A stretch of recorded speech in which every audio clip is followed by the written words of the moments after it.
You're probably sitting there wondering if a home golf enclosure is really worth the money, space, and effort. You want something that lets you swing without worrying about broken windows, that will actually survive the speed of a pro's driver, and that you won't have to rebuild every few months. That hesitation is real. A half-finished setup can turn a quick practice session into a costly disappointment. Link is in the description if you want to check the product details on Amazon. I spent the last 2 weeks testing the SIG10 Golf Simulator enclosure from the indoor golf shop, not in a lab, but in a modest 3-car garage that I turned into a practice space. What I learned is that the experience is a lot more about everyday practicality than about headline-grabbing specs. If you've ever tried a makeshift net and watched a ball rip through the fabric, you know the frustration of retaping, patching, and dealing with a ragged edge after a single powerful swing. That's the problem this enclosure is trying to solve. First off, the enclosure really does come as a complete package. The frame, the impact screen, the foam padding, and the side barriers all arrive together, which eliminates the guesswork of matching third-party parts. For someone who's never built a simulator, that all-in-one approach is a huge confidence boost. The frame uses thick steel poles that bolt together with a simple wrench, and the screen itself is a high-definition, impact-rated material that the manufacturer says can handle ball speeds up to 250 miles per hour.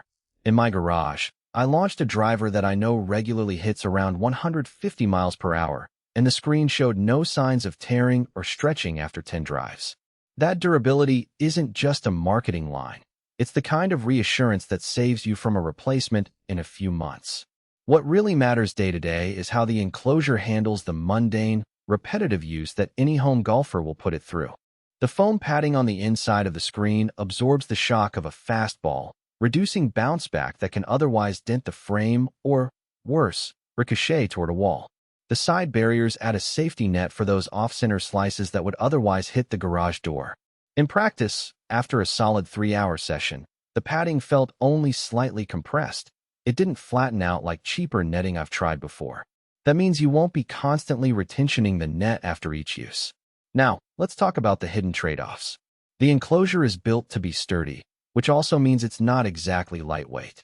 The steel poles and the heavy screen together weigh a few hundred pounds, so you'll need at least 2 people for the initial assembly and for any future repositioning. If you live in an apartment or a rental where you can't drill holes or mount permanent anchors, this could be a deal breaker. The package does not include the SIG10 simulation flooring. That's an extra purchase. And while the enclosure will sit on a concrete slab just fine, you won't get the realistic feel of a true turf surface without that additional layer. You should seriously consider buying this. If you're a mid-handicap or lower golfer who spends at least a few hours a week working on swing mechanics, distance control, or even just hitting a quick 9-iron to keep the muscles loose, the enclosure gives you a reliable space that's protected from the rest of the house. It also makes sense for families where the kids want to practice without the risk of broken windows, because the screen's impact rating keeps the environment safe.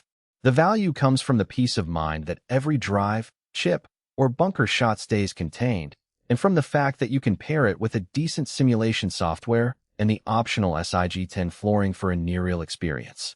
On the flip side, if you're a casual weekend player who only swings a few clubs a month, you might be overinvesting.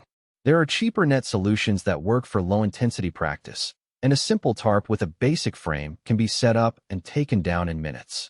Also, if you're looking for a full-blown indoor golf room with integrated launch monitors and automatic ball tracking, this enclosure stops at the screen. You'll still need separate tech for data. In that scenario, you're buying a solid shell without the brains, which could feel incomplete. A practical strength that stood out for me was the ease of integrating the enclosure with the SIG10 flooring I ordered later. The floor tiles lock together and sit flush against the bottom of the screen's frame, eliminating any gap where a ball could get stuck.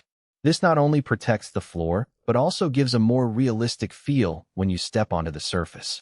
The enclosure's design also leaves enough clearance for a standard ceiling height of 8 feet. I could swing a driver comfortably without the top of the frame hitting my garage door. That clearance is a subtle but essential factor that many product pages forget to highlight. The downside is the price point. While I can't quote an exact figure here, it's clearly positioned in the premium bracket of